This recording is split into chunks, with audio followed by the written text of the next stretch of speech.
Hello student, तो कैसे हो आप सभी। मैं आशा करता हूं कि बिहार बोर्ड क्लास 12th के स्टूडेंट बहुत ही अच्छे होंगे। फिलहाल मैं आपको बता दूं कि आज का ये वीडियो आप सभी के लिए बहुत ही ज्यादा इंपॉर्टेंट है। क्यों इंपॉर्टेंट है? क्योंकि आज के इस वीडियो में हम पढ़ने वाले हैं क्लास 12th फिजिक्स के top 20 most important subjective question. मतलब 20 इंपॉर्टेंट सब्जेक्टिव क्वेश्चन को देखने वाले हैं, 20 महत्वपूर्ण प्रश्न को देखने वाले हैं जो बिहार बोर्ड में बार बार पूछे गए हैं और 2026 के बोर्ड एग्जाम में भी पूछे जाएंगे। तो आज के इस वीडियो में हम आपके चैप्टर 1 और 2 के 20 महत्वपूर्ण प्रश्नों को कराएंगे पूरी तरीके से। वीडियो भले ये 1 घंटे की हो, 1.5 घंटे की हो या 2 घंटे की हो, पूरी तरीके से जी जान लगाकर मेहनत करना है, ठीक है ना। और टॉपर बनना है दोस्त। अभी तक बहुत सारे स्टूडेंट हैं जो कुछ भी नहीं पढ़े हुए हैं, उनके पास एक सुनहरा अवसर है, एक अच्छा अवसर है कि वो अपना सब्जेक्टिव भी तैयार करें और ऑब्जेक्टिव तो हम करा ही रहे हैं उसको भी तैयार करें। चलिए मैं आपको बता दूं कि ये हमारा एक चैनल हमने ओपन किया है ब्रदर सर बिहार के नाम से। आपको ये बात पता होगा कि ब्रदर सर के नाम से हमारा एक चैनल है जिस पर UP board, MP board, Rajasthan, Jharkhand सभी बोर्डों को पढ़ाया जाता है। वहां पे लगभग 1.5 लाख स्टूडेंट जुड़े हुए हैं। बट बिहार बोर्ड में सब्जेक्टिव के साथ साथ 50% ऑब्जेक्टिव भी क्वेश्चन पूछा जाता है, इसलिए हमने एक अलग से बिहार बोर्ड के लिए एक चैनल ओपन किया ब्रदर सर बिहार। तो मैं चाहूंगा कि आप सभी सपोर्ट जरूर करिएगा, चैनल को सब्सक्राइब कीजिएगा। चलिए कोई नहीं, हम आगे बढ़ते हैं। अपने पहले क्वेश्चन से हम शुरुआत करते हैं। पहला हमारा क्वेश्चन है, विद्युत क्षेत्र की तीव्रता से आप क्या समझते हैं? इसका SI मात्रक लिखिए। चलिए जी, तो विद्युत क्षेत्र की तीव्रता का 2 परिभाषा होता है, एक एक करके दोनों को हम जान लेते हैं। चलिए, तो विद्युत क्षेत्र की तीव्रता का 2 परिभाषा नहीं, परिभाषा एक ही होता है, परंतु उसको हम बहुत तरीके से, बहुत लैंग्वेज में हम बोल सकते हैं। चलिए एक परिभाषा हम बताते हैं कि एकांक आवेश पर लगने वाले बल को क्या कहते हैं? विद्युत क्षेत्र की तीव्रता कहते हैं। अब आपको नहीं समझ में आया होगा कहां से ये आया, तो समझ जाइए भैया। विद्युत क्षेत्र की तीव्रता का एक फॉर्मूला होता है E=F/Q। ये आप दिखाई दे रहा होगा ना, E=F/Q, ये एक फॉर्मूला है। अब यहाँ पे अगर आप ध्यान से समझें तो यहाँ पे E विद्युत क्षेत्र की तीव्रता है, यहाँ पे F क्या है? तो F है बल, और Q क्या है? तो Q है आवेश। तो यहाँ पे हम ये कह रहे हैं कि यदि जो आवेश है, यदि यहाँ पे जो आवेश है Q, यदि इसको हम 1 ले लेते हैं, एक मतलब क्या? एकांक। एक को हम इकाई या एकांक कह सकते हैं ना, बिल्कुल कह सकते हैं। तो या तो हम Q का मान यदि हम 1 ले लेते हैं, Q का मान 1 ले लेते हैं, तो नीचे 1 का कोई मतलब नहीं रहेगा, तो उस समय पे E होगा वो F के बराबर हो जाएगा। उस समय पर E जो होगा वो F के बराबर होगा कि नहीं होगा जी? उस समय पर E जो होगा वो F के बराबर हो जाएगा। इसका मतलब F क्या है? बल है। तो जो बल होगा ना वो विद्युत क्षेत्र की तीव्रता के बराबर होगा। तो हम यही तो कह रहे हैं कि एकांक आवेश पर लगने वाले बल को विद्युत क्षेत्र की तीव्रता कहते हैं। परिभाषा हमने यही लिखा है कि एकांक आवेश पर लगने वाले बल को विद्युत क्षेत्र की तीव्रता कहते हैं। यही बात लिख दीजिएगा कि एकांक आवेश पर लगने वाले बल को विद्युत क्षेत्र की तीव्रता कहते हैं। दूसरा हमारा एक और परिभाषा हमने बताया हुआ है कि आवेश तथा एकांक धन आवेश के बीच लगने वाले बल को, यहाँ पे होगा बल, लगने वाले बल को क्या कहते हैं? विद्युत क्षेत्र की तीव्रता कहते हैं। ये अगर समझ में ना आए तो मैं आपको यहाँ पे समझा दे रहा हूँ। ये सपोज दैट एक विद्युत क्षेत्र, मतलब ये एक आवेश है और इस आवेश के चारों ओर, मान लेते हैं ये धनात्मक आवेश है और इस धनात्मक आवेश के चारों ओर, ठीक है या धनात्मक नहीं मानते हैं, ऐसा ही कोई एक आवेश है, तो आवेश के चारों ओर विद्युत क्षेत्र उत्पन्न होगा, जाहिर सी बात है। अब मान लेते हैं हम इस, यहां तक ये विद्युत क्षेत्र इसका है। अब इस विद्युत क्षेत्र में हम एकांक धन आवेश को एक ले आते हैं, लेकर चले आते हैं एकांक धन आवेश को। तो ये बताइए, जब इसके क्षेत्र में ये एकांक धन आवेश को लेकर आएंगे, ये क्या है जी? तो इसका नाम है एकांक धन आवेश। एकांक धन आवेश नाम है क्योंकि Q का मान 1 है, तो 1 है तो इसलिए एकांक धन आवेश इसको कहते हैं, ठीक है ना। तो एकांक धन आवेश को हमने किसी आवेश के क्षेत्र में लेकर आ गए, तो जाहिर सी बात है अगर ये धनात्मक आवेश होगा तो क्या करेगा, ये आवेश इस पर क्या करेगा? प्रतिकर्षण बल लगाएगा। और अगर ये आवेश ऋणात्मक आवेश हुआ तो जाहिर सी बात है ये वाला आवेश इस आवेश को अपनी ओर आकर्षण करेगा। तो जो प्रतिकर्षण करे या आकर्षण करे उसके लिए एक बल तो लगाएगा ना, और इसी बल को विद्युत क्षेत्र की तीव्रता कहते हैं। तो हम यही कह रहे हैं कि आवेश तथा एकांक धन आवेश के बीच लगने वाले बल को विद्युत क्षेत्र की तीव्रता कहते हैं। यही बात लिखा गया है, आवेश तथा एकांक धन आवेश के बीच लगने वाले बल को विद्युत क्षेत्र की तीव्रता कहते हैं। मैं आशा करता हूं कि आपको परिभाषा बहुत ही सिंपल तरीके से आसानी से समझ में आ गई होंगी। तो ये आपको क्या लिखना है, ये परिभाषा दोनों में से कोई जो आपको बेटर लगे वो लिख दीजिएगा, फॉर्मूला लिख लीजिएगा, फिगर बनाने की कोई आवश्यकता नहीं है। यहाँ पे एक और फॉर्मूला मैं बता दे रहा हूँ, E = 1/4πε0 Q/r²। ये भी एक फॉर्मूला है विद्युत क्षेत्र की तीव्रता का ही, ये भी आप याद रखिएगा। जहां r क्या है, दूरी है, ये q क्या है, आवेश है। यहाँ पे एक चीज और मैं बता दूं, इसका मात्रक तो इसका मात्रक आप याद रखेंगे, विद्युत क्षेत्र की तीव्रता का मात्रक होता है न्यूटन प्रति कूलाम। तो यहाँ पे मैं लिख दे रहा हूं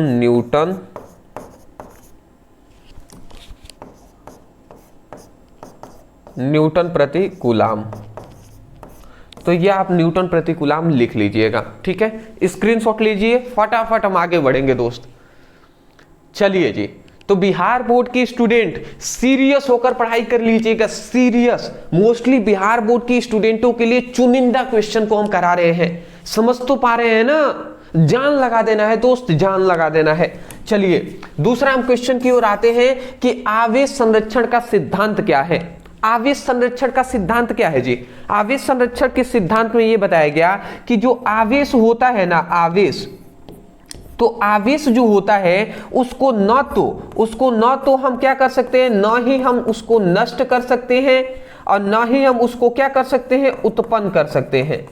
समझ रहे हैं? आवेश जो होता है उसको न तो हम नष्ट कर सकते हैं, ना ही उसको हम उत्पन्न कर सकते हैं, बल्कि आवेश जो होता है उसको एक रूप से दूसरे रूप में, आवेश को एक रूप से दूसरे रूप में हम क्या करते हैं, चेंज कर सकते हैं। क्या कर सकते हैं?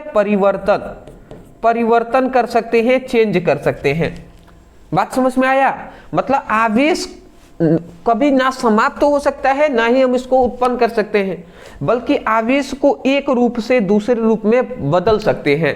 समझ रहे हैं ना? तो यही बात लिखा गया है कि इस सिद्धांत के अनुसार किसकी विलगित निकाय के भीतर कुल आवेश स्थिर रहता है।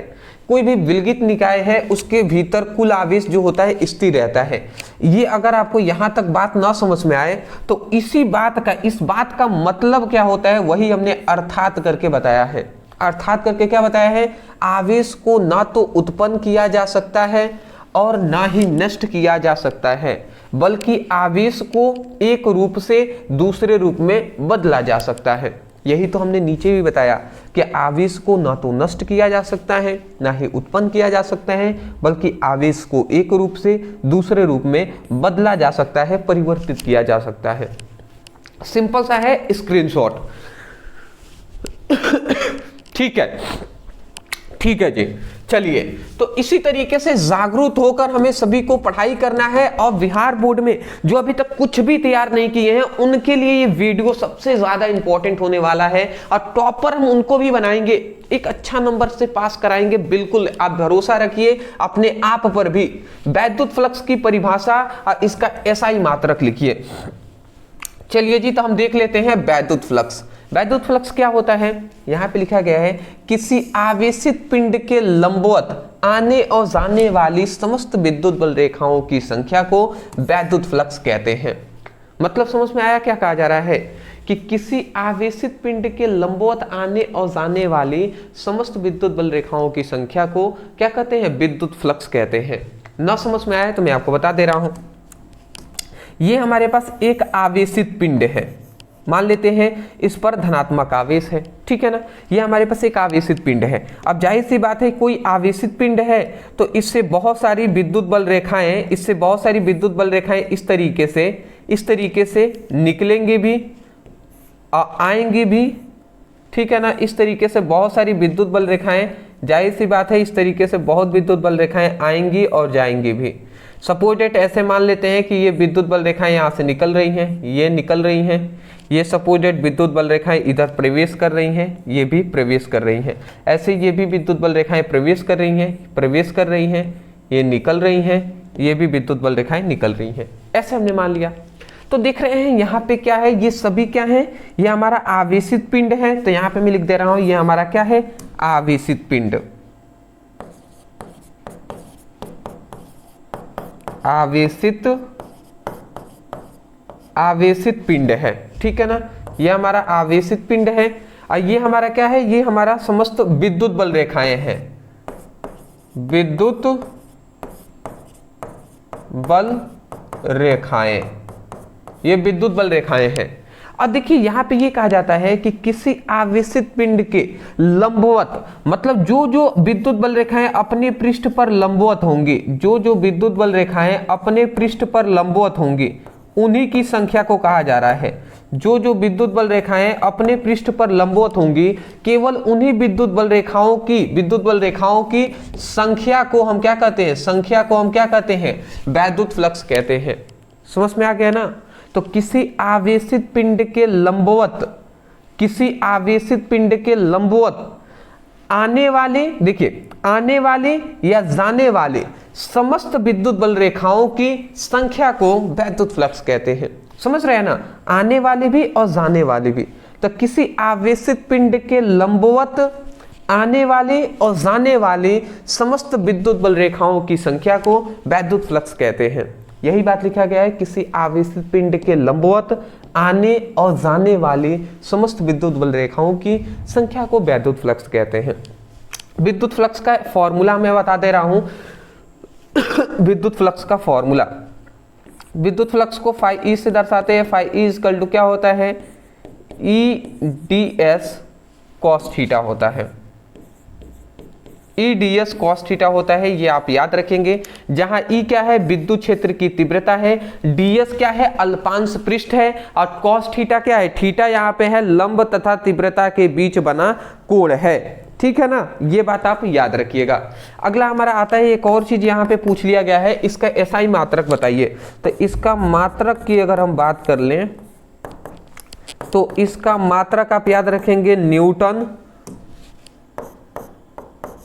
मीटर स्क्वायर और कूलाम इनवर्स, ये आप याद रखेंगे, newton meter square coulomb inverse.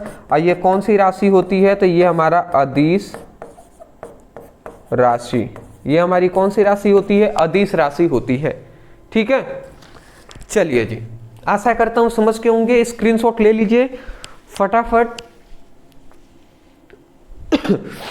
क्यों हम मतलब बहुत ही हम स्पीड चलने का प्रयास कर रहे हैं, क्योंकि मैं चाहता हूं कि कम समय में आप अधिक से अधिक तैयार कर सके। बाबू टॉपर बनना है, कैसे भी बनना है, मेहनत करिए पूरी तरीके से, अब जान लगा दीजिए। समय अब कम बच गया है हमारे पास। अदरवाइज मैं यही कहूंगा, हम आपके लिए मेहनत कर रहे हैं तो कम से कम हमने केवल आप सभी के लिए, बिहार बोर्ड के स्टूडेंटों के लिए ही तो हमने ये चैनल ओपन किया है ना, बिहार के लिए। तो मैं चाहूंगा कि आप सभी सपोर्ट करें। सपोर्ट करने के लिए चैनल को सब्सक्राइब कीजिएगा, क्योंकि जी जान लगाकर हम मेहनत कर रहे हैं आपके लिए। मैं चाहूंगा कि आपके लिए पर्सनली मैं अलग से टाइम निकाल कर पढ़ा रहा हूं। तो 20 जो महत्वपूर्ण टॉपिक हम कराने का प्रॉमिस किए हैं, बिल्कुल कराएंगे। अगला हमारा एक इंपॉर्टेंट यहाँ पे न्यूमेरिकल टाइप से भी क्वेश्चन पूछा जाता है कि किसी अनाविशिष्ट वस्तु, मतलब वस्तु 10⁻19 इलेक्ट्रॉन दिया जाता है, तो उस वस्तु पर उत्पन्न आवेश की गणना कीजिए। ठीक है, इतना इलेक्ट्रॉन दिया जाता है तो उस पर आवेश की गणना कीजिए। देखिए यहाँ पे हमें, यहाँ पे क्या दे दिया है, इतना इलेक्ट्रॉन दिया जाता है। ठीक है ना, मतलब यहाँ पे हमें इलेक्ट्रॉनों की संख्या का मान दे दिया है, इलेक्ट्रॉनों की संख्या, इलेक्ट्रॉनों की संख्या मतलब n का मान हमें दे दिया गया है 10⁻19। ठीक है ना, इतना हमें दे दिया गया। कह रहा है कि वस्तु पर उत्पन्न आवेश की गणना कीजिए, मतलब आवेश की, वस्तु पर उत्पन्न आवेश की गणना करना है। तो आवेश Q = N × E होता है, आवेश Q = N × E होता है, यही नहीं होता है जी, आवेश Q = N × E। तो यहाँ पे Q हो जाएगा, यहाँ पे n का मान 10 टू द पावर 19 हो गया और एक electron 1.6 into 10 to the power 19 हो गया। समझ रहे हैं ना, 10 टू द पावर माइनस 19 होता है ना, 1.6 इंटू 10 टू द पावर 19। तो एक इलेक्ट्रॉन पर कितना आवेश होता है, 1.6 into 10 to the power minus 19 होता है। तो ये देखिए प्लस वाले 19 से माइनस वाला 19 कैंसिल हो जाएगा, तो Q इक्वल टू क्या हो जाएगा, 1.6 हो जाएगा। तो यही हमारा आंसर हो जाएगा 1.6 कूलाम। 1.6 कूलाम आवेश ये हमारा आंसर हो जाएगा। इसको आप याद रखिएगा, स्क्रीनशॉट आप ले लीजिए। ठीक है, नेक्स्ट अपने क्वेश्चन की ओर बढ़ते हैं। ये सब क्वेश्चन बार बार पूछे गए हैं, रिपीट क्वेश्चन है। आवेशों के आयतन घनत्व की परिभाषा दीजिए और इसका मात्रक लिखिए। अब हमें आयतन घनत्व का परिभाषा देना है जी। आवेशों के आयतन घनत्व समझ लेते हैं क्या है। एकांक आयतन में उपस्थित कुल आवेश को आवेशों का आयतन घनत्व कहते हैं। सिंपल सी बात तो यहाँ पे कहा गया, सिंपल सी बात कहा गया है। मतलब क्या होता है आवेश का आयतन घनत्व, यहां पे मैं लिख दूं आवेश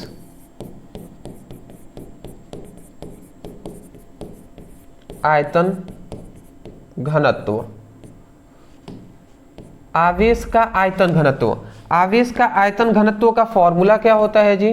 आवेश का आयतन घनत्व का फॉर्मूला होता है कुल आवेश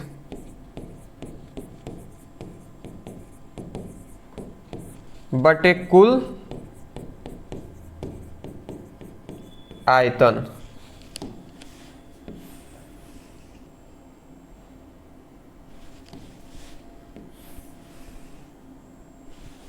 ठीक है ना, तो ये आवेश का आयतन घनत्व का फॉर्मूला होता है कुल आवेश बटे कुल आयतन। ठीक है ना, तो यहां पे हम ये कह रहे हैं कि यदि आयतन का मान, यदि हम आयतन, बात को समझेंगे तभी समझ में आएगा।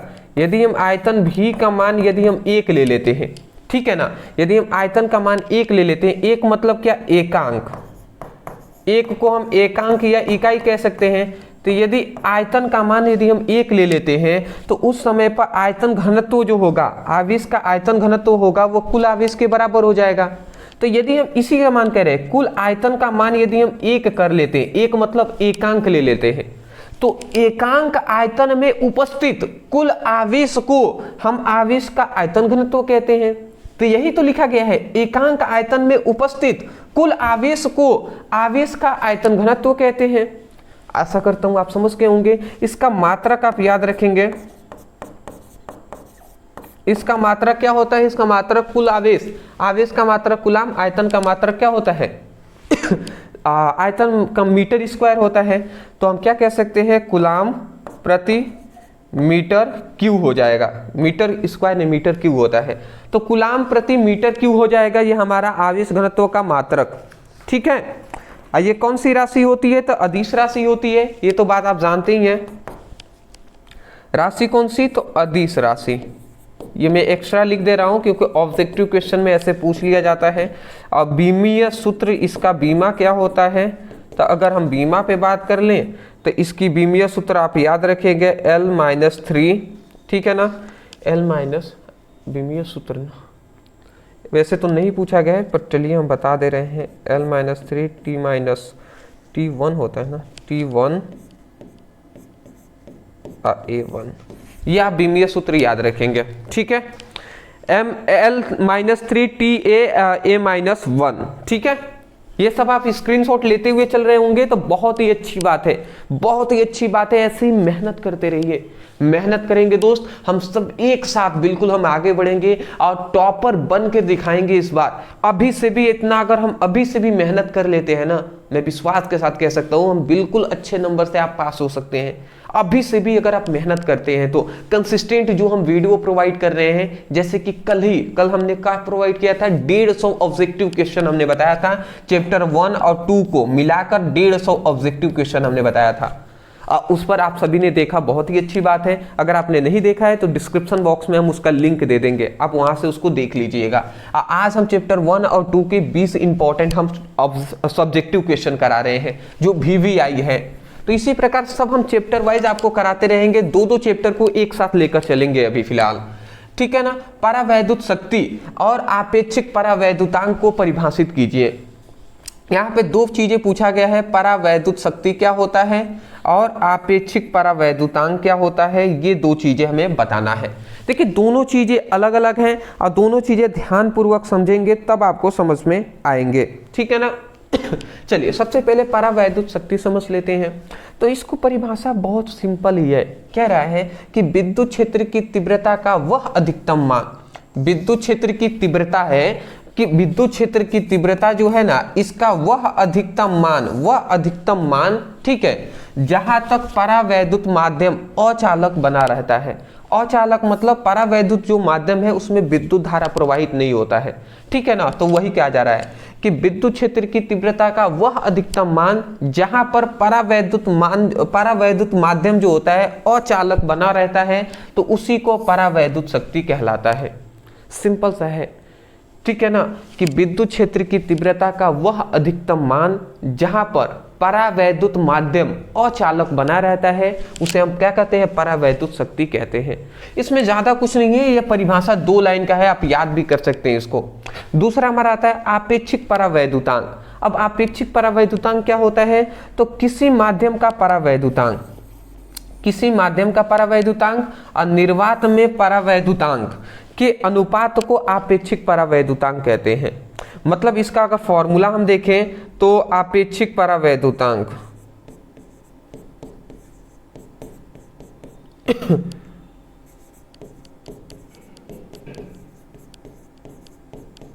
आपेक्षिक परावैद्युतांक का यहाँ पे फॉर्मूला क्या है, तो यहाँ पे है माध्यम का परावैद्युतांक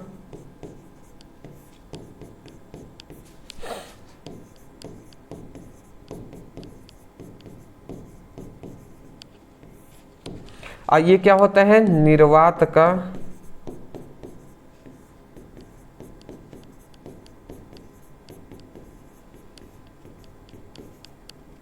निर्वात के परावैद्युतांक, ठीक है ना।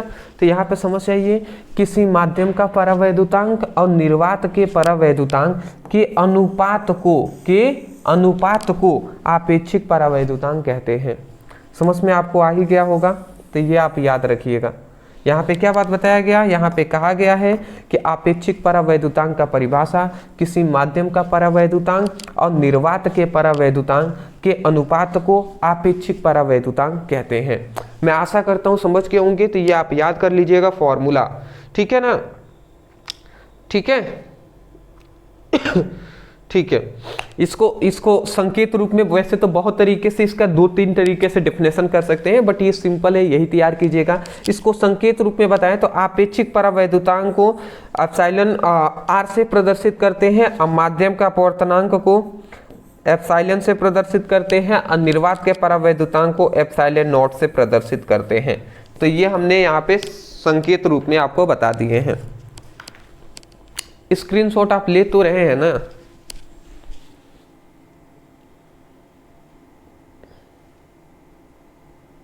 ठीक है, कोई प्रॉब्लम तो नहीं हो रही है ना,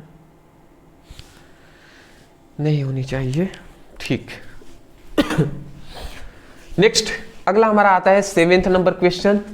किसी वैद्युत द्विध्रुव आघूर्ण की परिभाषित करें और इसका एसआई मात्रक लिखिए, ठीक है। चलिए हम देख लेते हैं जी। तो यहाँ पे कह रहा है वैद्युत द्विध्रुव आघूर्ण का परिभाषा देना है और इसका एसआई मात्रक लिखना है। तो यहाँ पे लिखा गया है वैद्युत द्विध्रुव में से कोई एक आवेश तथा दोनों आवेशों के बीच की दूरी के गुणनफल को वैद्युत द्विध्रुव आघूर्ण कहते हैं। नहीं समझ में आया, हम आपको समझा देते हैं। सपोज डेट यहाँ पे 2 आवेश हैं, ये 2 बिंदु हैं। यहाँ पे एक आवेश है प्लस क्यू आवेश, यहाँ पे एक आवेश है माइनस क्यू आवेश। इन दोनों आवेशों की जो बीच की दूरी है ना, इन दोनों, यहाँ पे एक आवेश है, यहाँ पे एक आवेश है, और इन दोनों आवेशों की बीच की दूरी है वो 2L है, ठीक है, 2L है। तो ये हम क्या कहते हैं, इसी को क्या कहते हैं जी, इसी को हम कहते हैं वैद्युत द्विध्रुव। इसको हम इतने को ही हम क्या कहेंगे, देखिए ये दोनों जो आवेश हैं इनका गुण होता है कि ये परिमाण में समान है परंतु विपरीत आवेश है। देखिए परिमाण में मतलब ये 10 किलो का होगा तो ये भी 10 किलो का ही होगा। ऐसे ही हम बता रहे हैं, सपोज दैट कभी आवेश 10 किलो के नहीं होते हैं, ऐसे ही हम कह रहे हैं कि मान लेते हैं ये 10 kg का है तो ये भी 10 kg का ही होगा, परंतु इस पर धनात्मक आवेश है तो इस पर ऋणात्मक आवेश है, इसीलिए हम कह रहे हैं परिमाण समान होगा परंतु विपरीत आवेश होंगे। ठीक है ना। उसके बाद इन दोनों आवेशों के बीच की दूरी 2L होगा। तो अगर ऐसा कोई भी है तो इसी को वैद्युत द्विध्रुव कहते हैं। ठीक है ना। तो इसको हम क्या पढ़ेंगे, वैद्युत द्विध्रुव। तो हम कह रहे हैं कि वैद्युत द्विध्रुव में से कोई भी एक आवेश हम ले लेंगे, वैद्युत द्विध्रुव में से कोई भी एक आवेश, धनात्मक ऋणात्मक से मतलब नहीं है, परिमाण में समान है ना, तो इसलिए वैद्युत द्विध्रुव में से कोई एक आवेश तथा दोनों आवेशों के बीच की अल्प दूरी, दोनों आवेशों के बीच की अल्प दूरी के गुणनफल को क्या कहते हैं, वैद्युत द्विध्रुव आघूर्ण कहते हैं। समझ में आ गया ना। तो ये हमारा है जी, ये देख लीजिए। तो वैद्युत द्विध्रुव आघूर्ण किसे कहते हैं, वैद्युत द्विध्रुव में से कोई भी, वैद्युत द्विध्रुव में से कोई एक आवेश तथा दोनों आवेशों के बीच की अल्प दूरी के गुणनफल को वैद्युत द्विध्रुव आघूर्ण कहते हैं। और इसी को हम यहाँ पे सॉल्व कर ले तो P = 2QL होता है। तो P = 2QL होता है। तो इसको आप याद रखेंगे, जहां पे Q क्या है, Q है आवेश। ठीक है ना। तो ये आप याद रखेंगे, जहां Q क्या है, आवेश है। तो ये तो बात आप जानते ही हैं। चलिए एक और चीज हम यहाँ पे बता दें, इसका मात्रक, SI मात्रक पूछा गया ना, तो इसका मात्रक, तो ये इसका मात्रक होता है कूलाम मीटर। चलिए तो इसका मात्रक आप याद रखेंगे कूलाम मीटर, स्क्रीनशॉट ले लीजिए। ठीक है। चलिए एक दो चीज और बात बता देते हैं। एक चीज और पूछ लिया जाता है, वैसे तो यहाँ पे नहीं क्वेश्चन में पूछा गया है, बट पूछ लिया जाता है राशि। तो राशि होती है सदिश राशि। ऑब्जेक्टिव क्वेश्चन में पूछ लिए जाएंगे तो दिक्कत हो जाएगा। अब बीमीय सूत्र क्या होता है, बीमा, तो इसकी बीमीय सूत्र जो होता है वो M0LTA, ये इसके बीमीय सूत्र होता है, ये नोट डाउन कर लीजिएगा। चलिए जी, आशा करता हूँ समझ गए होंगे। नेक्स्ट अपने क्वेश्चन की ओर आते हैं। 8 नंबर क्वेश्चन, ये बार बार पूछे गए हैं क्वेश्चन। देखिए इसको समझना है, दो विद्युत बल रेखाएं क्यों एक दूसरे को काटती नहीं है। ठीक है ना, क्यों नहीं काट सकती है, ये हमसे पूछा गया है। विद्युत बल रेखाएं एक दूसरे को काटती क्यों नहीं है, एक दूसरे को प्रतिच्छेदित क्यों नहीं करती हैं। अगर हम समझे तो समझिएगा, ऐसे अगर कह रहे हैं कि क्यों नहीं, मतलब दो विद्युत बल रेखाएं क्यों एक दूसरे को काट नहीं सकती हैं, तो ऐसा हम मान लेते हैं, ये तो क्वेश्चन ही कह दिया कि क्यों नहीं काट सकती है, इसका मतलब काटती तो नहीं है, ये तो बात पता चल गया। बट क्यों नहीं काटती हैं, इसके लिए हम मान लेते हैं कि जब दो विद्युत बल रेखाएं एक दूसरे को काट रही हैं, ये हमारी पहली विद्युत बल रेखाएं हैं, ये हमारी दूसरी विद्युत बल रेखाएं हैं, और सपोज डेट मान लेते हैं दो विद्युत बल रेखाएं एक दूसरे को काट रही हैं इस प्रकार, और एक इधर चला गया एक इधर। तो जब दो विद्युत बल रेखाएं एक दूसरे को काटेंगी तो इनका जो कटान बिंदु होगा, तो कटान बिंदु पर दो स्पर्शी रेखा खींचना पड़ेगा। कटान बिंदु पर दो स्पर्शी रेखा खींचना पड़ेगा, तो एक स्पर्शी रेखा तो इस ओर हो जाएगा, एक स्पर्शी रेखा तो इस ओर हो जाएगा। ठीक है ना। और एक स्पर्शी रेखा जो होगा, एक स्पर्शी रेखा जो होगा वो कुछ इस ओर हो जाएगा। ठीक है ना, एक स्पर्शी रेखा कुछ इस ओर हो जाएगा। तो यहाँ पे हम क्या कह रहे हैं कि जब दो विद्युत बल रेखाएं एक दूसरे को काटती हैं तो कटान बिंदु पर दो स्पर्शी रेखा खींचनी पड़ेगी। ये क्या है, दो स्पर्शी रेखा, स्पर्शी रेखा, तो दो स्पर्शी रेखाएं खींचनी पड़ेंगी।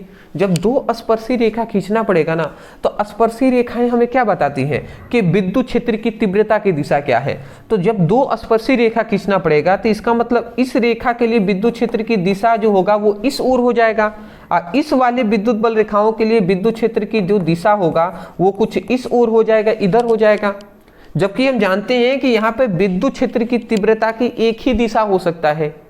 तो इसी से हमें स्पष्ट हो जाता है कि विद्युत बल रेखाएं इसका मतलब काटती नहीं है, क्योंकि काटेंगी तो दो दिशाएं हो जाएंगी, और दो दिशा पॉसिबल तो है नहीं, कटान बिंदु पर एक ही स्पर्शी रेखा खींचा जा सकता है। तो इसीलिए हम कहते हैं कि विद्युत बल रेखाएं एक दूसरे को काटती नहीं है। ठीक है ना। तो यही बात यहाँ पे हमें लिखा गया है कि यदि दो विद्युत बल रेखाएं एक दूसरे पर एक दूसरे, यदि दो विद्युत बल रेखाएं, थोड़ा एक बार और पढ़ लेते हैं, यदि दो विद्युत बल रेखाएं, यदि दो विद्युत बल रेखाएं एक बिंदु पर एक दूसरे को काटेंगी, एक बिंदु पर एक दूसरे को काटेंगी, तो उस बिंदु पर दो स्पर्शी रेखा होंगे, तो उस बिंदु पर दो स्पर्शी रेखा होंगी, सही बात है। अतः उस बिंदु पर विद्युत क्षेत्र की दिशाएं दो होंगी, अतः उस बिंदु पर विद्युत क्षेत्र की दिशाएं जो होंगी वो दो होंगी, ठीक है ना, होंगी, जो कि असंभव है, जो कि क्या है, जो कि पॉसिबल ही नहीं है, क्योंकि एक बिंदु पर एक ही विद्युत क्षेत्र की दिशा हो सकती है, दो तो हो ही नहीं सकता, तो यहाँ पे तो दो हो रहा है, तो ये तो असंभव है। अतः इसीलिए हम कहते हैं कि दो विद्युत बल रेखाएं एक दूसरे को नहीं काटती हैं।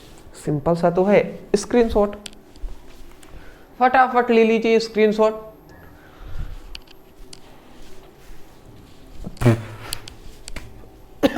अगला हमारा यहाँ पे कह दिया है गॉस का प्रमेय लिखिए। अब इसको तो कहना नहीं है दोस्त, गॉस का नियम कहें या गॉस का प्रमेय कहें, दोनों मतलब ये दोनों एक ही है, तो क्या होते हैं, कितना इंपॉर्टेंट है ये तो आप जानते ही हैं। तो यहाँ पे इस नियम में हमें क्या बताया गया कि गैस यहाँ पे लिख दिया गया है, चलिए इसको सुधार कर लीजिएगा।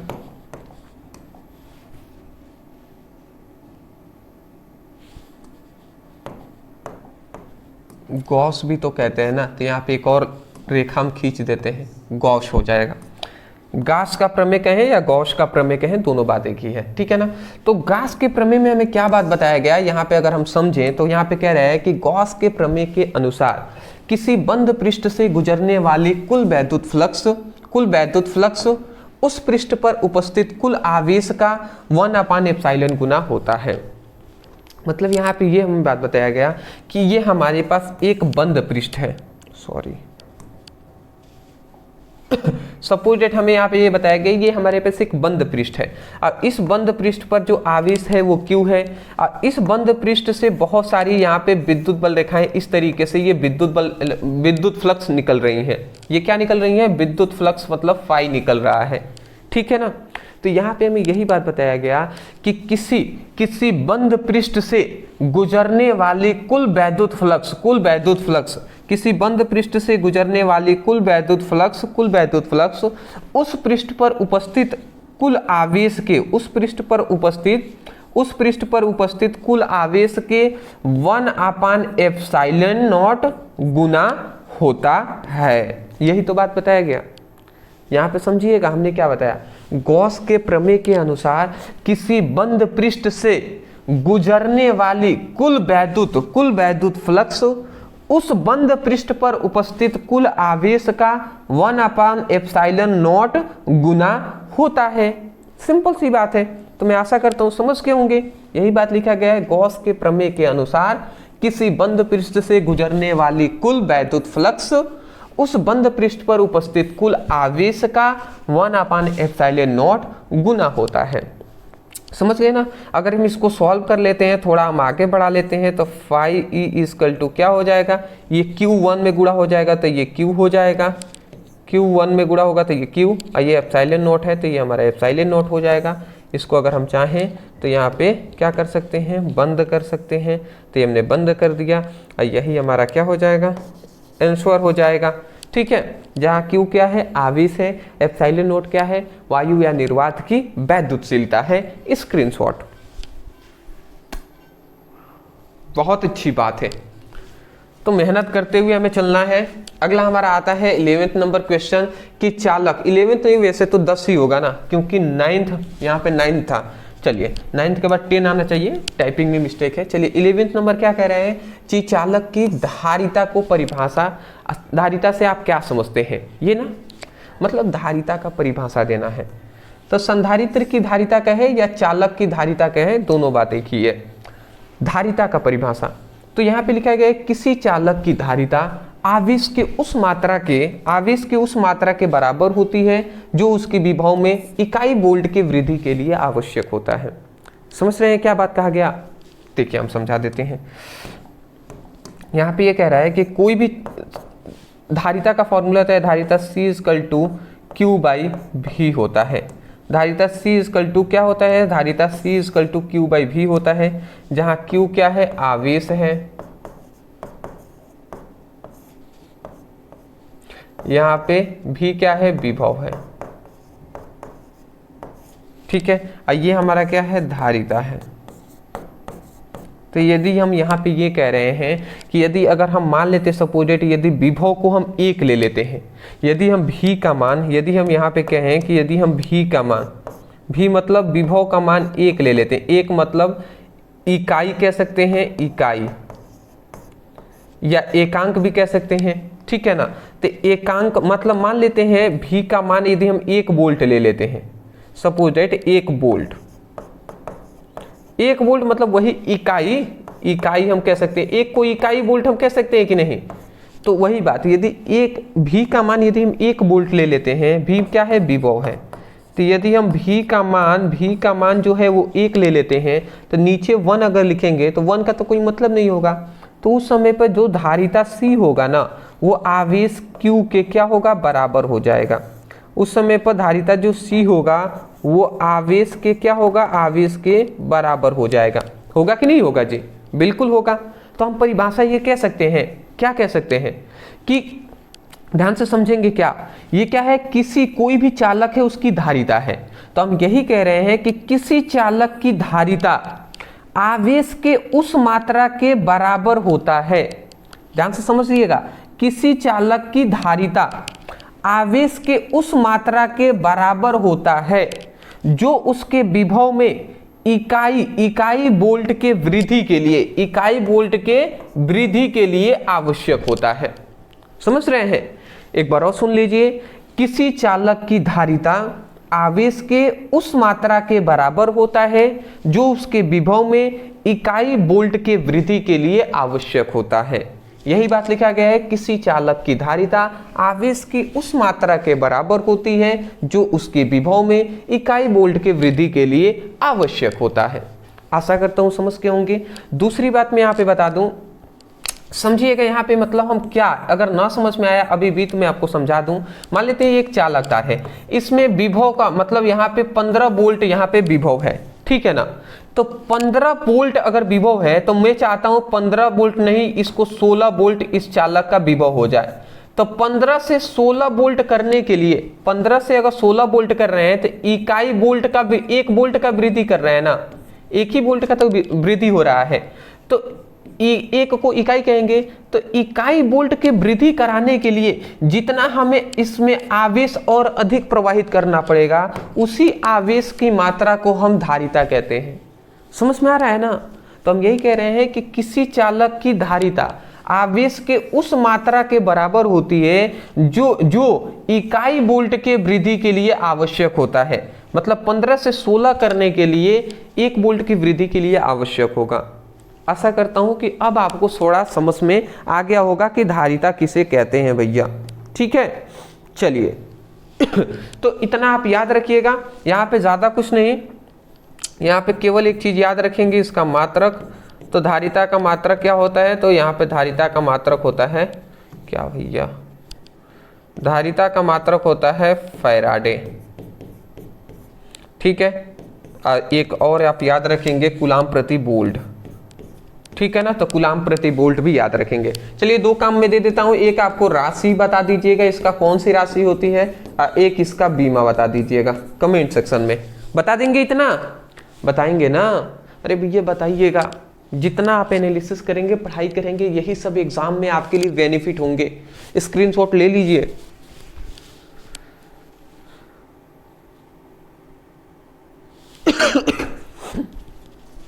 चलिए नेक्स्ट अपने क्वेश्चन की ओर आते हैं। यहाँ पे अगला हमारा क्वेश्चन कह रहे हैं, क्या कह रहा है, धारिता मतलब C धारिता वाले संधारित्र के विभव तक आवेशित किया जाता है तो उसकी वैद्युत ऊर्जा ज्ञात कीजिए। यहाँ पे कह रहा है कि C धारिता वाले धारिता को भी विभव तक क्या किया जाता है, आवेशित किया जाता है, तो उसकी वैद्युत ऊर्जा ज्ञात कीजिए। तो उत्तर में आप क्या लिखेंगे जी, किसी संधारित्र की धारिता C को भी विभव तक क्या करते हैं, आवेशित किया जाता है, तो उसकी वैद्युत ऊर्जा क्या होगी। सपोज एट मान लेते हैं ये हमारे पास 2 संधारित्र हैं। ठीक है ना, ये हमारे पास 2 संधारित्र हैं और इसकी धारिता जो C है, मान लेते हैं इसकी धारिता, इन दोनों की धारिता क्या है, C है। ठीक है ना। तो इसकी धारिता जो C है उसको कितना भी विभव तक, इसका विभव कितना कह रहा है, भी विभव तक क्या करते हैं, आवेशित करते हैं। मतलब जब तक इसका विभव भी ना हो जाए तब तक हम इसको क्या दे रहे हैं, इसमें हम आवेश इसमें हम दे रहे हैं। ठीक है, तो हमें क्या ज्ञात करना है, वैद्युत ऊर्जा ज्ञात करना है, ये हमसे कह रहा है। तो वैद्युत ऊर्जा हमें ज्ञात करना है, इसका कोई दिक्कत नहीं है। आसानी तरीके से हम एक फॉर्मूला जानते हैं कि हम जानते हैं कि अगर कोई भी संधारित्र है तो अगर उसकी धारिता C को भी विभव तक क्या किया जाए, भी विभव तक आवेशित किया जाए तो उसकी वैद्युत ऊर्जा का एक फॉर्मूला हम जानते हैं। क्या जानते हैं कि वैद्युत ऊर्जा U = ½ CV²। ये आप फॉर्मूला पढ़े होंगे, ½ CV²। ठीक है ना, तो यही हमें जानते हैं जी, ½ CV², जहां C क्या है, ये हमारा धारिता है,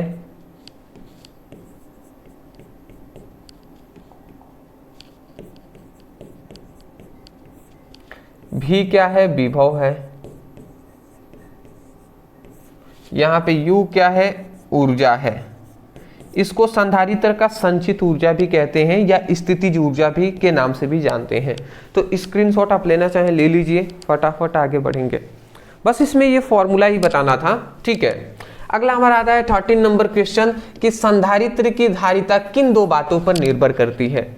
किन दो बातों पर निर्भर करती है, तो संधारित्र की जो धारिता होती है वो इसकी धारिता की आकृति पर भी निर्भर करता है, आकार पर भी निर्भर करता है, केवल आवेश पर निर्भर नहीं करता है। तो किन दो बातों पर निर्भर करता है, तो यहाँ पे हमने लिख दिया है संधारित्र की धारिता निम्न दो बातों पर निर्भर करती है, चालक की पृष्ठीय क्षेत्रफल के और चारों ओर के माध्यम पर। किस जो धारिता यहाँ पे हमने संधारित्र रखा गया है इसके चारों ओर कौन सा माध्यम है उस पर भी निर्भर करता है। ठीक है ना, माध्यम पर भी। और चालक का पृष्ठीय क्षेत्रफल कितना है, इस चालक की मोटाई कितना है, इस पर भी निर्भर करता है। वही हमने कहा ना, आकार और आकृति पर निर्भर करता है। तो यही बात है जी, आशा करता हूँ समझ के होंगे। ये इतना लिख लीजिएगा, छोटी क्वेश्चन भी है यहाँ पे। अगला हमारा कह रहा है कि आवेशों के पृष्ठीय घनत्व से आप क्या समझते हैं, इसका मात्रक लिखिए। SI मात्रक ये बहुत बार पूछा गया है। आवेशों का पृष्ठीय घनत्व, एक होता है रेखीय घनत्व भी। तो पृष्ठीय घनत्व क्या होता है, इकाई क्षेत्रफल वाले चालक तार में उत्पन्न आवेश को आवेशों का पृष्ठीय घनत्व कहते हैं। ठीक है ना। तो यहाँ पे क्या बताया गया, आवेशों के पृष्ठीय घनत्व का परिभाषा हमने बता दिया, इसको हम समझा देते हैं। आवेशों के पृष्ठीय घनत्व को सिग्मा से प्रदर्शित करते हैं। सिग्मा = Q बाई क्या होता है, Q/A होता है। सॉरी, ये क्यों ऐसा लिखा था भैया, वाह कुछ गड़बड़ हुआ है क्या, तो ऐसा तो नहीं होना चाहिए। यहाँ पे लिखेंगे तो ऐसा ही होगा क्या, सिग्मा = Q/ε0। तो ये आप देख लीजिए, यहाँ पे ये इसका फॉर्मूला होता है। सिग्मा क्या है, तो यहाँ पर आवेशों का पृष्ठीय घनत्व है। Q क्या है, तो Q है यहाँ पे आवेश, और ये A क्या है, A है क्षेत्रफल। A क्या है, क्षेत्रफल है। तो यहाँ पे हम ये कह रहे हैं कि यदि हम क्षेत्रफल A के मान को यदि हम 1 ले लेते हैं, 1 मतलब इकाई कह सकते हैं या एकांक कह सकते हैं, 1 को इकाई कहें या एकांक कहते हैं। तो यदि हम क्षेत्रफल का मान को यदि हम 1 ले लेते हैं, क्षेत्रफल के मान को यदि हम 1 ले लेते हैं, तो उस समय पर जो सिग्मा होगा ना, आवेश घनत्व, वो आवेश Q के क्या होगा, आवेश Q के क्या होगा, बराबर होगा। ठीक है ना, उस समय आवेश जो है आवेश Q के क्या होगा, बराबर होगा। तो हम यही कह रहे हैं कि इकाई क्षेत्रफल वाले चालक तार में उत्पन्न आवेश को आवेश घनत्व कहते हैं। पृष्ठीय आवेशों का पृष्ठीय घनत्व कहते हैं। समझ रहे हैं, इकाई क्षेत्रफल वाले चालक तार में उत्पन्न आवेश को आवेशों का पृष्ठीय घनत्व कहते हैं। तो यही बात लिखा गया है आवेशों के पृष्ठीय घनत्व में कि इकाई क्षेत्रफल वाले चालक तार में उत्पन्न आवेश को क्या कहते हैं, आवेशों का पृष्ठीय घनत्व कहते हैं। सिंपल सा है। इसका मात्रक आप याद रखिएगा कि इसका मात्रक जो होता है वो क्या होता है, कूलाम प्रति मीटर स्क्वायर होता है, ठीक है ना, कूलाम प्रति मीटर स्क्वायर, एसआई मात्रक। अगला हमारा आता है 15 नंबर क्वेश्चन कि धातु को 9 सेमी त्रिज्या वाले गोले पर 4 × 10⁻⁻6 कूलाम आवेश दिया जाता है, तो चालक में आवेशों की स्थितिज ऊर्जा ज्ञात कीजिए।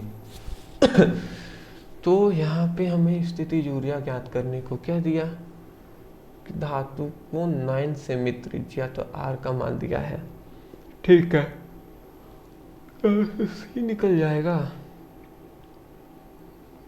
भी स्क्वायर।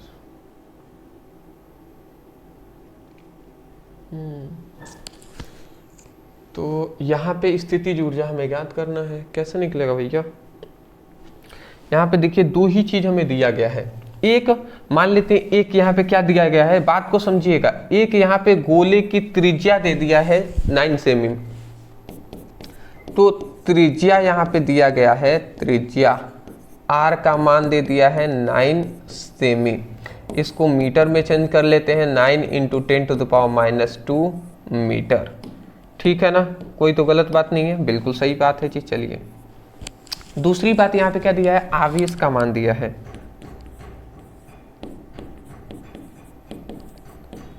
आवेश का मान यहाँ पे क्या दिया है, आवेश का मान दिया है 4 × 10⁻⁻6 कूलाम।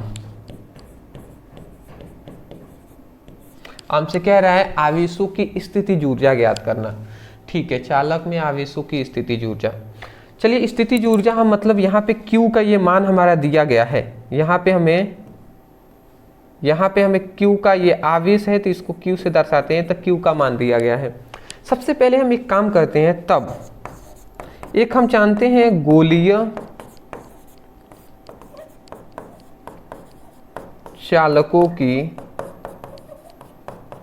धारिता।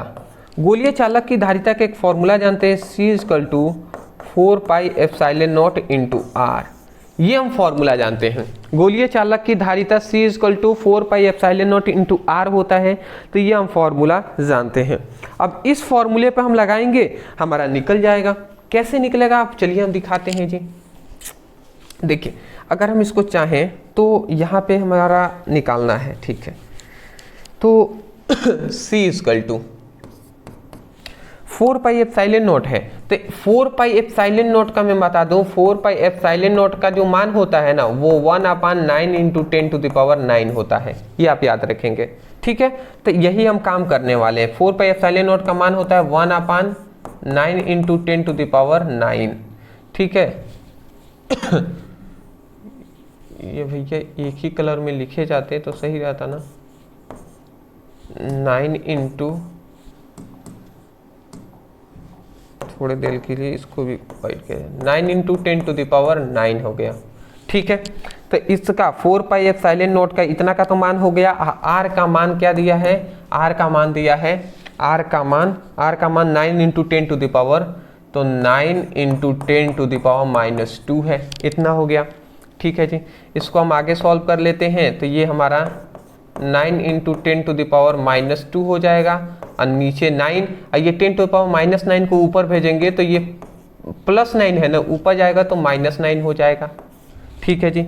ये 9 से 9 कैंसिल हो गया, समझ पा रहे हैं ना, ये 9 से ये हमारा, चलिए कलर चूज कर ही ले, ये हमारा 9 से ये 9 कैंसिल हो गया। तो अब यहाँ पे हमारा क्या आ गया, यहाँ पे हमारा C का जो मान आया वो क्या आ जाएगा, 9 × 2 = 11, तो 10⁻11, ये हमारा C का वैल्यू आ गया, C का वैल्यू आ गया 10⁻11 फैराडे।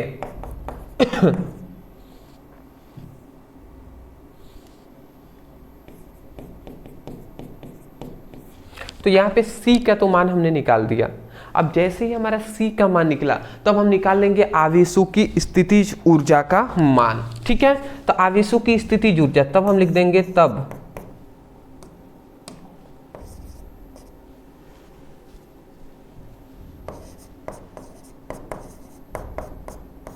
आवेशों की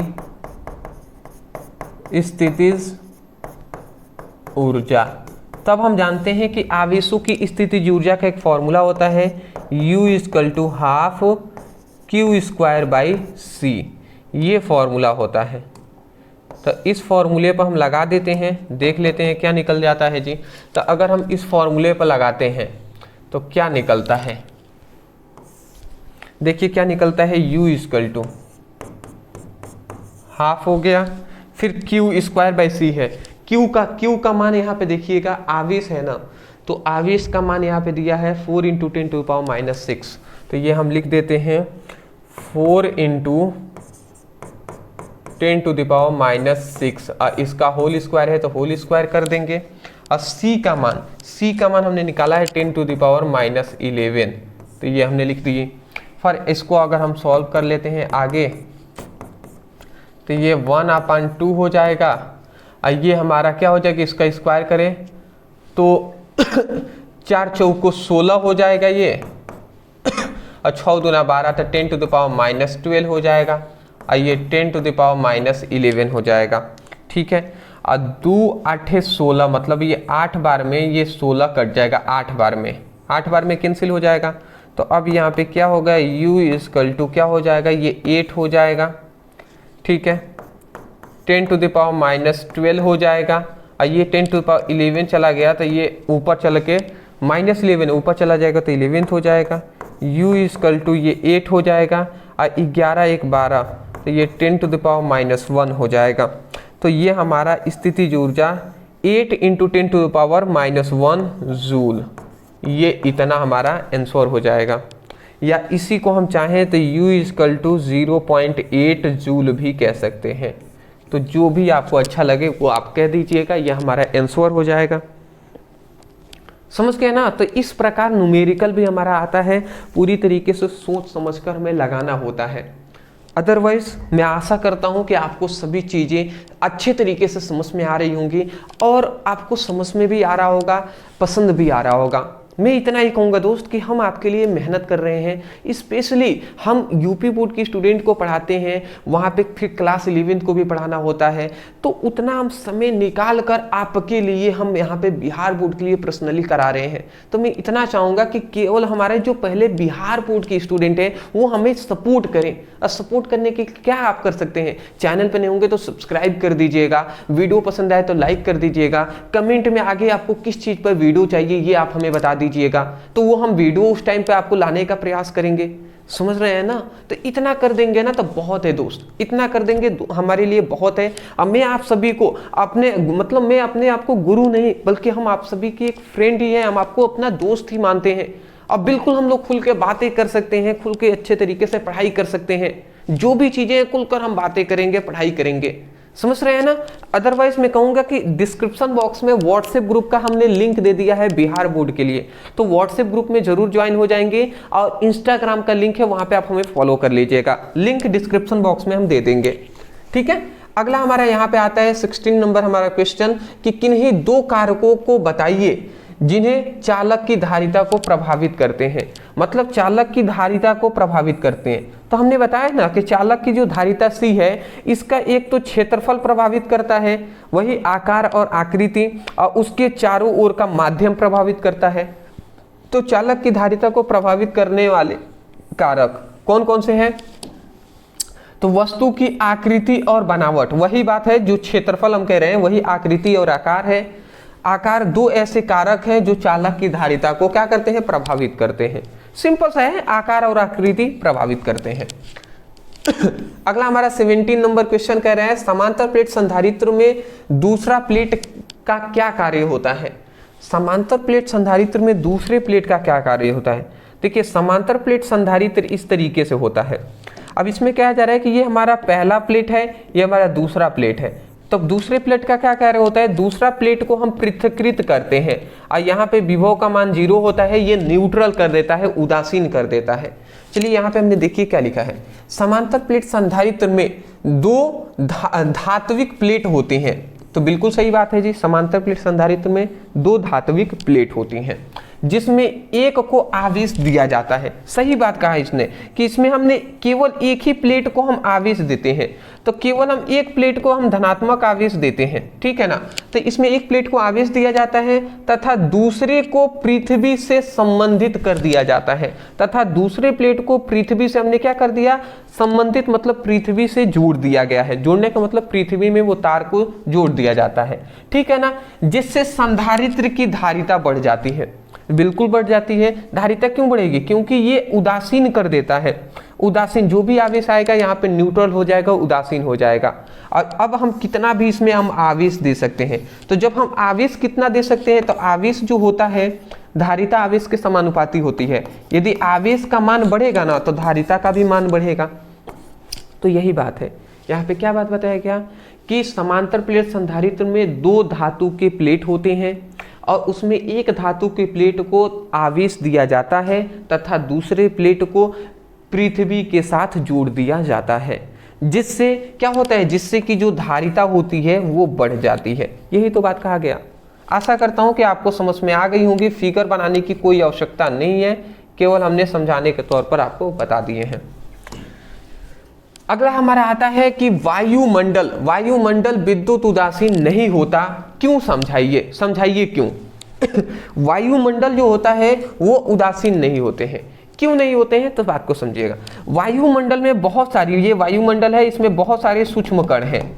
अब जब ये टकराते हैं ना एक दूसरे से, तो जब टकराएंगे तो घर्षण के कारण इनमें आवेश उत्पन्न हो जाता है। इसीलिए वायुमंडल में क्या होते हैं, क्यों उदासीन नहीं होते हैं, वो आवेशित होते हैं। तो ये लिखा गया है वायुमंडल में मुख्यतः नाइट्रोजन और ऑक्सीजन गैस होते हैं, ठीक है ना। नाइट्रोजन में मुख्यतः नाइट्रोजन और ऑक्सीजन गैस होते हैं। कौन कौन से? एक तो हमारा हो जाएगा नाइट्रोजन गैस और एक हमारा हो जाएगा ऑक्सीजन गैस। तो यहाँ पे यही बात हमसे कहा गया कि वायुमंडल में मुख्यतः नाइट्रोजन और ऑक्सीजन गैस होते हैं, परंतु इसके अलावा अल्प मात्रा में कार्बन डाइऑक्साइड, ठीक है, अल्प मात्रा में क्या होते हैं, अल्प मात्रा में कार्बन डाइऑक्साइड और जलवाष्प और हाइड्रोजन, ठीक, हाइड्रोकार्बन होते हैं। देख लीजिए, जलवाष्प भी होते हैं, हाइड्रोकार्बन भी होते हैं और यहाँ पे क्या होता है, सल्फर भी होता है। सल्फर, यही एस, सल्फर भी होता है। सल्फर के यौगिक होते हैं, ठीक है ना, तथा धूल के कण होते हैं। मतलब वायुमंडल में कौन कौन से नाइट्रोजन होंगे, ऑक्सीजन होंगे, कार्बन डाइऑक्साइड होगा, सल्फर के यौगिक होंगे, हाइड्रोकार्बन होंगे, जलवाष्प होंगे, ठीक है, इन सभी के धूल कण उपस्थित होते हैं, ठीक है, बिल्कुल सही बात है। जब सूर्य की किरणें इन कणों से टकराकर इन्हें आयनित कर देती हैं। जब सूर्य के किरणें इन पर पड़ेंगी ना, तो पड़ेंगी, जैसे ही इन पर टकराएंगी तो ये सभी चीजें क्या हो जाती है, आयनीकृत हो जाती हैं, आयनों में टूट जाती हैं, ठीक है। अतः इसीलिए क्या होता है, वायुमंडल उदासीन नहीं होता है, क्योंकि आयनों में टूट गया, इसका मतलब आवेश इसमें आ जाएगा। तो सिंपल सा है, ज्यादा कुछ हार्ड नहीं है कि वायुमंडल में उपस्थित जितने भी सूक्ष्म कण हैं, जितने भी छोटे कण हैं, वो सभी पर जब सूर्य के प्रकाश टकराता है तो वो आयनित हो जाते हैं, आयनों में टूट जाते हैं। आयनों में टूटने का मतलब ही है कि उसमें आवेश आ गया। जब आवेश आ गया तो इसका मतलब वो क्या है, उदासीन नहीं होंगे जी, समझ गए होंगे। अगला हमारा आता है 19 नंबर हमारा क्वेश्चन है कि ध्रुवीय और अध्रुवीय परावैद्युत से आप क्या समझते हैं। सिंपल सा है, ध्रुवीय और अध्रुवीय परावैद्युतांक से आप क्या समझते हैं ये हमें बता देना है। चलिए जी, इसको भी हम देख लेते हैं। बहुत ठंडी लग रहा है, ठंडी तो है ही भैया। चलिए कोई नहीं, देख लेते हैं। अध्रुवीय परावैद्युत क्या होते हैं, तो देखिए इसमें सिंपल सा है कि वैसे परावैद्युत जिसमें धनावेश और ऋणावेश को केंद्र के अलग अलग होते हैं, ठीक है ना। धनावेश और ऋणावेश के केंद्र क्या होता है, अलग अलग होते हैं, उसे ध्रुवीय परावैद्युत कहते हैं, ठीक है ना। और अध्रुवीय परावैद्युत का मतलब क्या होता है, वैसे परावैद्युत जिसमें धनावेश और ऋणावेश के जो केंद्र होते हैं वो एक ही बिंदु में संपाती होते हैं, तो उसे हम ध्रुवीय परावैद्युत कहते हैं, ठीक है ना। उसे हम अध्रुवीय परावैद्युत कहते हैं, यहाँ पे अ रहेगा, अध्रुवीय।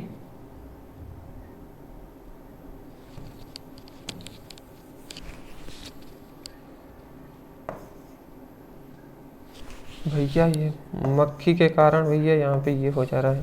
देखिए अध्रुवी ध्रुवी का मतलब क्या बात बताया गया। देखिए सपोज डेट ये हमारे पास एक ध्रुव एक परावैद्युत है, ठीक है ना, एक और हमारे पास परावैद्युत है। ये दोनों परावैद्युत हैं, तो एक परावैद्युत का इस वाले परावैद्युत का ये हमारा केंद्रक है और इस वाला परावैद्युत का ये हमारा केंद्रक है, ठीक है ना। तो वही बात कहा जा रहा है कि वैसे परावैद्युत ठीक है, जिसका धनावेश और ऋणावेश, जिसका मान लेते हैं इसका ये जो धनावेश है और इसका ये ऋणावेश है, उनके धनावेश और ऋणावेश का जो केंद्रक होता है वो अलग अलग होता है। देख रहे हैं ना, धनावेश का केंद्रक अलग है, ऋणावेश का केंद्रक अलग है। तो ऐसे परावैद्युतांक को हम क्या कहते हैं, ध्रुवी परावैद्युत कहते हैं, ठीक है ना। अध्रुवित परावैद्युत का मतलब कि मान लेते हैं ये एक पदार्थ है, सपोज दैट ये एक परावैद्युतांक है, ये एक परावैद्युतांक है। अब इसका जो केंद्रक है वो यहाँ पे है, सपोज दैट थोड़ा और अच्छे से समझा देते हैं इस तरीके से। तो अब मान लेते हैं सपोज दैट इस वाला परावैद्युत का जो केंद्रक है वो सपोज दैट यहाँ पे है और इस वाला परावैद्युत का केंद्रक यहाँ पे है। तो यहाँ पे हमने क्या बताया, वैसा परावैद्युत जिसमें धनावेश और ऋणावेश के केंद्रक जो होते हैं वो एक में ही होते हैं। देख रहे हैं ना, एक में ही है। तो उस परावैद्युत को हम क्या कहते हैं, अध्रुवित परावैद्युत कहते हैं। तो मैं आशा करता हूँ कि समझ में आ गया होगा। इसमें ज़्यादा कुछ नहीं है, एक दो बार पढ़ेंगे सब समझ में आ जाएगा। फिगर बनाने की आवश्यकता नहीं है, किताब में फिगर नहीं दिए हैं, बट मैं समझाने के तौर पर आपको बता देता हूँ कि ऐसे भी समझ जाइए। समझ गए ना, ठीक है।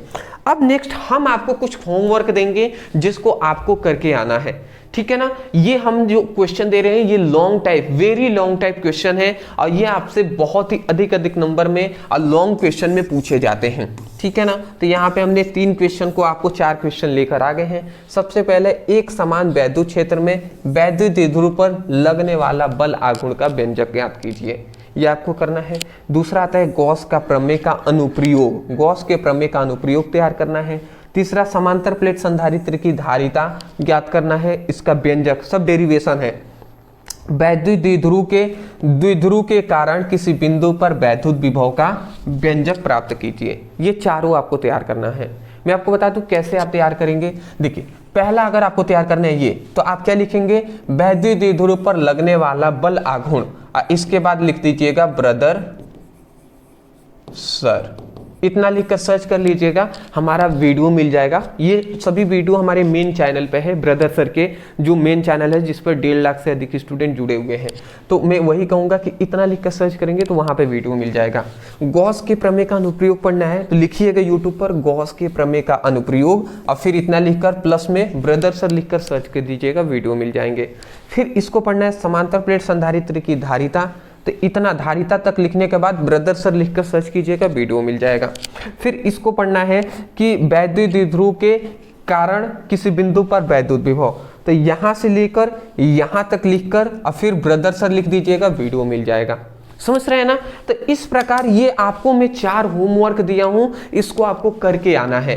अदरवाइज अगर वीडियो पसंद आया है तो चैनल पे नए होंगे तो चैनल को सब्सक्राइब कर दीजिएगा, वीडियो को लाइक कर दीजिएगा। मैं आपको बता दूं कि व्हाट्सएप ग्रुप और इंस्टाग्राम का लिंक है तो वहां पे जरूर ज्वाइन हो जाएंगे। और इसके नीचे हमने फिजिक्स का जो 150 ऑब्जेक्टिव क्वेश्चन कराए थे तो उसका भी लिंक है, जाइए वहां से चैप्टर 1 और 2 का देख लीजिए।